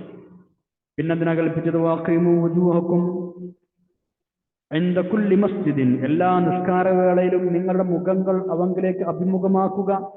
വദുഊഹു, നിങ്ങൾ അവനോട് പ്രാർത്ഥിക്കുക. മുഖ്ലിസീന ലഹുദ്ദീൻ, അനുസരണം അവന് മാത്രം അർപ്പിച്ച്. ഇതൊക്കെയാണ് അല്ലാഹു തആല കൽപ്പിക്കുന്നത്. അല്ലാതെ നിങ്ങൾ പറയുന്നത് പോലെയൊന്നുമല്ല. എന്റെ റബ്ബിനോട് കൽപ്പിക്കുന്നത് ഖിസ്തു കൊണ്ടാണ്, നീതി പാലിക്കാനാണ്. പിന്നെ എന്തിനാണ്? വഖീമു വുജൂഹകും, നിങ്ങളുടെ മുഖങ്ങൾ ശരിക്കും നിലനിർത്തണം, അവങ്കിലേക്ക് മാത്രം നിങ്ങൾ നിർത്തണം. ഇൻദ കുല്ലി മസ്ജിദിൻ, എല്ലാ നിസ്കാര സമയത്തും, എല്ലാ ആരാധനാ കർമ്മങ്ങളിലും എന്നർത്ഥം. നിസ്കാര സമയത്ത് വിശേഷിച്ചും അള്ളാഹുവിൻ്റെക്ക് നേരെ നിങ്ങൾ ശരിക്കും തിരിഞ്ഞു നിൽക്കണം. പിന്നെ വദുഊഹു, അള്ളാഹുവിനോട് നിങ്ങൾ ദുആ ചെയ്യുകയും വേണം. മുഖ്ലിസീന, ആത്മാർത്ഥരായി, ലഹുദ്ദീൻ, അനുസരണം അവന് മാത്രം അർപ്പിച്ച്. എന്നാൽ എല്ലാ അനുസരണവും അവനർപ്പിച്ച് എന്ത് ചെയ്യണം? നിങ്ങൾ അവനോട് ദുആ ചെയ്യുകയും വേണം. ഇതിനൊക്കെയാണ് അള്ളാഹു തആല കൽപ്പിച്ചത്. കമാ ബദഅകും തഊദൂൻ. വദൂഹു മുഖ്ലിസീന ലഹുദ്ദീൻ എന്ന് പറഞ്ഞാൽ മതം ആത്മാർത്ഥ സമർപ്പണം ചെയ്ത് അവനോട് പ്രാർത്ഥിക്കുക, അങ്ങനെ അർത്ഥം പറയും. കമാ ബദഅകും തഊദൂൻ, നിങ്ങളെ ആദ്യം അവൻ സൃഷ്ടിച്ച സ്ഥിതിയിലേക്ക് തന്നെ നിങ്ങൾ മടങ്ങുന്നതാണ്. കമാ ബദഅകും, അള്ളാഹു നിങ്ങളെ ആദ്യം സൃഷ്ടിച്ചത് പോലെ തന്നെ തഊദൂന, നിങ്ങൾ മടങ്ങുന്നതാണ്. രണ്ടാമത് പുനർജന്മം നൽകി അള്ളാഹുവിന്റെ അടുത്തേക്ക് ശരീരമടക്കം നമ്മൾ ചെല്ലുന്നതാണ്. വഅഖീമു വുജൂഹകും, മുഖങ്ങൾ ശരിക്കും നിർത്തുക എന്ന് പറഞ്ഞ അർത്ഥം എന്താ? ഖിബലക്ക് നേരെ തിരിഞ്ഞ് അള്ളാഹുവിലേക്ക് ശരിക്കും മനസ്സും ചിന്തയും കൊണ്ട് നിസ്കരിക്കുക എന്നാണ്. നമസ്കാരം അള്ളാഹു നിഷ്കളങ്കമാക്കുക, നിഷ്കളങ്കമായ ഹുശൂഉം ഖുദൂഉം കൂടി ചെയ്യുക, അതൊക്കെ എന്റെ പരിധിയിൽപ്പെട്ടു. ഇൻദ കുല്ലി മസ്ജിദിൻ, മസ്ജിദ് എന്ന് പറഞ്ഞാൽ വാക്കർത്ഥം സുജൂദ് ചെയ്യുന്ന സ്ഥലം എന്നാണ്. നിസ്കാര സമയം, പള്ളി, പ്രാർത്ഥനാ സ്ഥലം എന്നൊക്കെ ഇതിന് സാധാരണ അർത്ഥം പറയാറുണ്ട്. ദീൻ എന്ന വാക്കിന് മതം എന്നർത്ഥമുണ്ട്, അനുസരണം എന്നർത്ഥമുണ്ട്, ആചാരം, ചര്യ, പ്രതിഫലം, ഇങ്ങനെ സന്ദർഭങ്ങൾക്കനുസരിച്ച് പല അർത്ഥങ്ങളും വരാം. ഇവിടെ നമ്മൾ അനുസരണം അള്ളാഹുവിന് മാത്രമാക്കി റബ്ബിനോട് ദുആ ചെയ്യുക എന്നാണ് നമ്മൾ അർത്ഥം പറഞ്ഞത്. വദൂഹു മുഖ്ലിസീന ലഹുദ്ദീൻ, അനുസരണം അവന് മാത്രം അർപ്പിക്കുക. ഇത് ആരാധനകളാവട്ടെ, പ്രാർത്ഥനകളാവട്ടെ, നല്ല കാര്യങ്ങളൊക്കെ ഏകാഗ്ര മനസ്സോടെ, മനസ്സാന്നിധ്യത്തോടെ, വിനയത്തോടെ ചെയ്യണം എന്നർത്ഥം. എന്നാൽ ഇബ്നു കസീർ റഹ്മത്തുള്ളാഹി അലൈഹി തഫ്സീർ ചെയ്തത് അങ്ങനെയാണ്. അള്ളാഹുവിനെ ആരാധിക്കുന്നത് നേരെ ചൊവ്വേ ആകണമെന്നാണ് റബ്ബ് ഈ പറഞ്ഞത് കൊണ്ട് ഉദ്ദേശിക്കുന്നത്. അത് മുർസലീങ്ങൾ പറഞ്ഞതുപോലെയായിരിക്കണം. ഇബാദത്തുൽ ഇഖ്ലാസ് വേണം, ശരീഅത്തിനോട് യോജിച്ച രൂപത്തിൽ കുറ്റമറ്റതായിരിക്കണം, ശിർക്കിൽ നിന്ന് പരിശുദ്ധമായിരിക്കണം. ഇങ്ങനെയുള്ള നിബന്ധനകളൊക്കെ വേണം കർമ്മങ്ങൾ സ്വീകരിക്കപ്പെടാൻ. കമാ ബദഅകും തഊദൂൻ, ആദ്യം സൃഷ്ടിച്ച പോലെ തന്നെ നിങ്ങൾ മടങ്ങി വരും എന്ന് പറഞ്ഞാൽ ഈ ശരീരത്തോടും ആത്മാവോടും കൂടി തന്നെ നിങ്ങൾ പരലോകത്ത് പുനർജന്മം നൽകി അയക്കപ്പെടും. വേറെ ഇങ്ങോട്ട് വ്യാഖ്യാനങ്ങളുണ്ട്. ഈ ലോകത്തിൽ ജീവിച്ചതുപോലെ മരണശേഷം വീണ്ടും നിങ്ങൾ ജീവിക്കും. അങ്ങനെയാവാം. മണ്ണിൽ നിന്ന് സൃഷ്ടിക്കപ്പെട്ടതുപോലെ വീണ്ടും നിങ്ങൾ മണ്ണോട് ചേരും. ജനിക്കുമ്പോൾ നഗ്നരും ചേലാകർമ്മവും ചെയ്യപ്പെടാത്തവരുമായിരുന്നത് പോലെ രണ്ടാമത് ജനിക്കുമ്പോഴും അങ്ങനെയായിരിക്കും. മുസ്ലിങ്ങളായിരുന്നവർ മുസ്ലിങ്ങളായും അവിശ്വാസികളായിരുന്നവർ അവിശ്വാസികളായും മടങ്ങി വരും. ശൂന്യതയിൽ നിന്ന് സൃഷ്ടിച്ചുണ്ടാക്കിയതുപോലെ വീണ്ടും ജീവിക്കപ്പെടും. ഇങ്ങനെയൊക്കെ വിവിധ തഫ്സീറുകൾ ഇവിടെ ഉണ്ട്. 30-ാമത്തെ ആയത്തിലേക്ക് നമുക്ക് കടക്കാം. മരണശേഷം ഉയർത്തെഴുന്നേൽക്കപ്പെട്ട് വരുമ്പോ നിങ്ങൾ രണ്ടു തരക്കാരായിരിക്കും എന്നാണ് അല്ലാഹു തആല പറയുന്നത്. സന്മാർഗികളും ദുർമാർഗികളും. ഒരു കൂട്ടർ അള്ളാഹു തആല നേർമാർഗത്തിലാക്കിയ ഭാഗ്യവാന്മാർ. ഇത്തരം നല്ല ആളുകളെ കുറിച്ച് സൂചിപ്പിക്കുക മാത്രമാണ് ഇവിടെ ചെയ്യുന്നത്. അതേസമയം മറുവിഭാഗത്തെ പറ്റി കുറച്ച് കാര്യമായി പറയുന്നു, അതായത് ദുർമാർഗികളെ പറ്റി. ആ ദുർമാർഗം അവർക്ക് അവകാശപ്പെട്ടത് തന്നെയാണ് എന്നാണ് ആദ്യം പറയുന്നത്. കാരണം എത്ര അനുകൂല സാഹചര്യം ലഭിച്ചാലും തെളിവുകളും മറ്റും കണ്ടാലും ദുർമാർഗത്തിലും സത്യനിഷേധത്തിലും അടിയറച്ചു നിൽക്കുന്നവരാണവർ. പിന്മാറാൻ തയ്യാറല്ലവർ. പരലോകത്തെ ശിക്ഷകളൊക്കെ നേരിൽ കണ്ട് അനുഭവിച്ച ശേഷം ഭൂമിയിലേക്ക് മടങ്ങാൻ വീണ്ടും ഒരു അവസരം കൊടുത്താൽ പോലും ദുർമാർഗത്തിലേക്ക് തന്നെ മടങ്ങുന്നവർ എന്നാണ് പരിശുദ്ധ ഖുർആൻ വേറെ ചില സ്ഥലങ്ങളിൽ അവരെ കുറിച്ച് വിശേഷിപ്പിച്ചത്. പിന്നെ അവരങ്ങനെ ആകാനുള്ള കാരണം പറയുന്നുണ്ട്. അതായത് ഈ ദുരവസ്ഥ വരുത്തി വെച്ചത് അവർ തന്നെയാണ്. എന്താണ് കാരണം? അവരുടെ ബദ്ധശത്രുക്കളായ പിശാചുക്കളെ ബന്ധുമിത്രാദികളും കൈകാര്യകർത്താക്കളും ആക്കി നിശ്ചയിച്ചു. അതാണ് കാരണം. അപ്പോൾ അവർ തെറ്റിപ്പോയി, ദുർമാർഗികളായിപ്പോയി. പിശാചിന്റെ ഉപദേശങ്ങൾ അവർ സ്വീകരിച്ചു. അതൊക്കെ തന്നെയാണ് നേരായ മാർഗം എന്നവർ ധരിച്ചു വശായി. അപ്പോൾ ദുർമാർഗം പെട്ടുപോയി. കാരണം അവർ തന്നെ വരുത്തി വെച്ചതാണെന്ന് അർത്ഥം. ആയത്ത് നോക്കും, 10-ാമത്തെ ആയത്ത്. ബിസ്മില്ലാഹിർ റഹ്മാനിർ റഹീം. ഫരീഖൻ ഹദാ വഫരീഖൻ ഹഖ അലൈഹിം അദ്ദലാല ഇന്നഹും ഇത്തഖദു ശയാത്തീന ഔലിയാഅ മിൻ ദൂനില്ലാഹി വയഹ്സബൂന അന്നഹും മുഹ്തദൂൻ. പുനർജന്മം നൽകി നിങ്ങൾ എഴുന്നേറ്റ് വരുന്ന സമയത്ത് ഫരീഖൻ ഹദാ, ഒരു വിഭാഗത്തെ അല്ലാഹു തആല സന്മാർഗത്തിലാക്കിയിട്ടുണ്ടാവും. ഒരു നല്ല വിഭാഗം വരും. വഫരീഖൻ, മറ്റൊരു വിഭാഗത്തെ ഹഖ അലൈഹിം അദ്ദലാല, ദുർമാർഗത്തിന് അവർ അർഹരായിട്ടുണ്ട്. അങ്ങനെയാണ് അവർ വരിക. ഹഖ അലൈഹിം അദ്ദലാല, ദുർമാർഗത്തിന് അവർ അർഹരായിട്ടുണ്ട്. കാരണം എന്ത്? ഇന്നഹും, നിശ്ചയമായും അവർ, ഇത്തഖദു, അവർ സ്വീകരിച്ചു, ശയാത്തീന, പിശാചുക്കളെ, ഔലിയാ, രക്ഷാകർത്താക്കളായി, മിൻ ദൂനില്ലാഹി, അല്ലാഹുവിനെ കൂടാതെ, അള്ളാഹുവിനൊക്കെ മാറ്റി നിർത്തിയിട്ട് പിശാചുക്കളെ രക്ഷാകർത്താക്കളാക്കി സ്വീകരിക്കുകയാണ് അവർ ചെയ്തത്. അതുകൊണ്ടാണ് അവർ അങ്ങനെ ആയിപ്പോയത്. അതുകൊണ്ടാണ് വലാലത്ത് അവർക്ക് അർഹമായത്. വയഹ്സബൂൻ, അവർ വിചാരിക്കുന്നു, അന്നഹും മുഹ്തദൂൻ, അവർ സന്മാർഗത്തിൽ തന്നെയാണ് എന്നവർ കരുതുകയും ചെയ്യുന്നു. പിശാചിനെ കൂട്ടുകാരായി കൊണ്ട് നടക്കുകയും ചെയ്യാണ്. അതേസമയം ഞങ്ങൾ നല്ല വഴിയിലാണ് എന്നവർ ധരിച്ചു വശാവുകയും ചെയ്യുന്നു. വയഹ്സബൂന, അവർ വിചാരിക്കുകയും ചെയ്യുന്നു, അന്നഹും മുഹ്തദൂൻ, അവർ സന്മാർഗത്തിലാണ് എന്ന്. നമ്മൾ ഈ പ്രയോഗം ശ്രദ്ധിക്കണം. സന്മാർഗത്തിലാണ് എന്നവർ ധരിച്ചിരിക്കുന്നു. ഒരാളൊരു മാർഗം സ്വീകരിച്ച് അത് നല്ലതാണെന്ന് വിചാരിച്ചോണ്ട് മാത്രം കാര്യമായില്ല. നല്ലതാണോ എന്ന് ശരിക്ക് ആലോചിച്ച് മനസ്സിലാക്കി തീരുമാനമെടുക്കണം. ശരിയായിട്ടും അത് ശരി തന്നെയാണോ എന്ന് ചിന്തിക്കണം. അപ്പോഴല്ലേ അള്ളാഹു സ്വീകരിക്കുള്ളൂ. അത് ഞാനൊരു മാർഗം സ്വീകരിച്ചു അതാണ് ശരിയാണ്, ഞാൻ പിടിച്ച കൊമ്പൻ, ഞാൻ പിടിച്ച മരന് 3 ചെവി എന്ന് പറഞ്ഞിരിക്കാൻ പറ്റില്ലല്ലോ. ഒരാൾ ഒരു മാർഗം സ്വീകരിച്ചെന്നുകൊണ്ട് ശരിയായിക്കോണമെന്നില്ല. അയാളെ വിചാരം ശരിയാനായിരിക്കും, പക്ഷെ അത് അള്ളാഹിന്റെ അടുത്ത് ശരിയായിക്കോണമെന്നില്ല. അതുകൊണ്ട് തന്നെ നല്ലതും ചീത്തയും ഏതാണ് എന്ന് ശരിക്കും അന്വേഷിച്ച് മനസ്സിലാക്കൽ മനുഷ്യന്റെ ബാധ്യതയാണ്. മനുഷ്യന്മാർ അങ്ങനെ റസൂലുള്ളാഹി സ്വല്ലല്ലാഹു അലൈഹി വസല്ലം ഹദീസിൽ ആ വിഷയം പ്രത്യേകമായി പറഞ്ഞിട്ടുണ്ട്. ചില മനുഷ്യന്മാരെ കണ്ടാൽ അയാൾ സ്വർഗത്തിന്റെ ആളുകളുടെ പ്രവൃത്തികളായിരിക്കും ചിലപ്പോൾ ചെയ്തുകൊണ്ടിരിക്കുക. നിങ്ങളെ കണ്ണിൽ അയാൾ ചെയ്യുന്ന നല്ല കാര്യങ്ങളേക്കാരം, പക്ഷേ സത്യത്തിൽ അയാൾ നരകത്തിന്റെ അവകാശിയായിരിക്കും. അതേസമയം ചില മനുഷ്യന്മാര് നരകത്തിന്റെ ആളുകളുടെ പ്രവൃത്തികൾ ചെയ്തുകൊണ്ടിരിക്കും, സത്യത്തിൽ അയാൾ സ്വർഗത്തിന്റെ ആളായിരിക്കും. പുറമേ ഇങ്ങനെ ചെയ്യുന്നത് കണ്ടത് കൊണ്ട് അയാളെ കുറിച്ചൊന്നും നിങ്ങൾ ധരിക്കേണ്ട. ഒരാൾ ചെയ്യുന്നത് അല്ലെങ്കിൽ ഒരാൾ അംഗീകരിക്കുന്നത് അത് ശരിയായിക്കൊള്ളണം എന്നില്ല. നിങ്ങൾ അന്വേഷിച്ച് കണ്ടെത്തണം എന്താണ് ശരി, എന്താണ് തെറ്റിയെന്ന്. ഇത്രയുമാണ് ഇന്നത്തെ ക്ലാസ്സിൽ നമുക്ക് പഠിക്കാനുള്ളത്. ഇൻഷാ അല്ലാഹ് ഇനി നമ്മൾ ദുആ ചെയ്ത് പിരിയാം. അൽഹംദുലില്ലാഹി അൽഹംദുലില്ലാഹി അൽഹംദുലില്ലാഹി റബ്ബിൽ ആലമീൻ. അല്ലാഹുമ്മ സ്വല്ലി അലാ സയ്യിദിനാ മുഹമ്മദിൻ വഅലാ ആലി സയ്യിദിനാ മുഹമ്മദ്. അല്ലാഹു ഞങ്ങൾ പറഞ്ഞതും കേട്ടതും സ്വാലിഹായ അമലായി സ്വീകരിക്കണം തമ്പുരാനെ. പിശാചിന്റെ എല്ലാ കുതന്ത്രങ്ങളും രക്ഷപ്പെടാൻ പൂർത്തിക്കാൻ നൽകണം തമ്പുരാനെ. ഞങ്ങളെ ഭാഗത്ത് വന്നുപോയ തെറ്റുകുറ്റങ്ങൾ പുറത്ത് മാപ്പാക്കണേ അല്ലാഹ്. പഠിച്ചതനുസരിച്ച് പ്രവർത്തിക്കണം പൂർത്തിക്ക് നൽകണം തമ്പുരാനെ. ഞങ്ങളുടെ ഉമ്മാക്കും ബാപ്പാക്കും പുറത്തു വെക്കണം, ഉസ്താദുമാർക്ക് പുറത്തു വെക്കണം. നമ്മുടെ ദുആന്റെ വസിയത്ത് ചെയ്ത് ഒരുപാട് ആളുകൾ എല്ലാവർക്കും നീ ഖൈറും സലാമത്തും സന്തോഷവും നൽകണം അല്ലാഹ്. രോഗികൾക്ക് നീ ശിഫ നൽകണം തമ്പുരാനെ. ഞങ്ങൾ എല്ലാവരും ആഫിയത്ത് നന്നാക്കണം റഹ്മാനെ. എല്ലാ ആപത്തും മുസീബത്ത് പ്രയാസങ്ങളും വിഷമങ്ങളും മാറാ രോഗങ്ങൾ സൂക്ഷിക്കണം അല്ലാഹ്. اللهم اغفر للمؤمنين والمؤمنات والمسلمين والمسلمات والأحياء منهم والأموات.